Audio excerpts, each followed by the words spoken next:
Minimalists.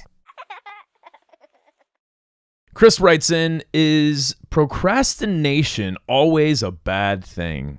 Sometimes I need to walk away from a project before returning to it with a fresh perspective. And I totally get this, man. Yeah, I get it too. Here's my first pithy answer. I have two for Chris, and then we can talk about it, Ryan.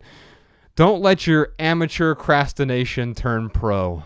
Boom. Yeah, I think we can procrastinate, but then what happens with me sometimes if I put something off a little bit, I'm like, I've already gone down the rabbit hole. I might as well just say, forget everything. I put it off for a day. I'll just put it off for a week. Yeah, and then it perpetuates until like I continue to put it off, and you feel bad about it, and you realize that.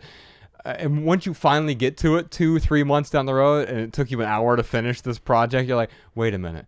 I've been worrying about this. I've had this psychological clutter for the last 3 months because I wasn't willing to spend an hour getting this out of the way. Yeah. And so, yeah, think about that. The second short answer, the second minimal maxim I have for you, Chris, is a planned respite isn't procrastination any more than a planned car crash is an accident.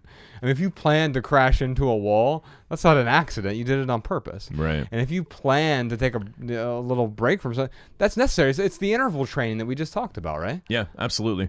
My short answer is this. One can differentiate taking a break from procrastination by considering the amount of guilt they feel during downtime. For me, like, this is key. Because there are some times when I need to take a step back from a project and really let some things digest, let some thoughts digest. But if I'm actually taking a break, I don't feel guilty about it. Right. Because it becomes part of the process. The break is part of the process sometimes. Exactly. But then there are other times when I am finding distractions. Mm-hmm. And as I'm, following through with these distractions, I start to feel guilty because I'm like, oh, I should have been doing this. I should have been doing that. And that is where those are the signifiers that I look for in myself to really differentiate between am I actually taking a break or am I actually ignoring this important task that I need to work on. And so maybe Ryan, that the distractions are related to procrastination. And maybe the intentional break is related to the project itself, related to the creativity. Mm-hmm. Cal Newport talks about this in Deep Work when he talks about spending time, just like taking a walk. And in fact, if you look at Mason Curry's book where he talks about daily rituals of creative people, whether it's David Foster Wallace or Mozart and everyone in between, the two things that I notice in almost all of the people in this book, I think it's 163 case studies of different creative people, mostly writers, but not all of them.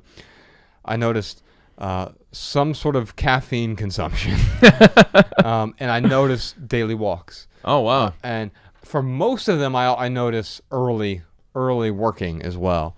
Not for all of them, though. There's some of them like Hunter S. Thompson who... Yeah, I guess it was early. His writing started at midnight. That's really early. Yeah. The first hour of the day.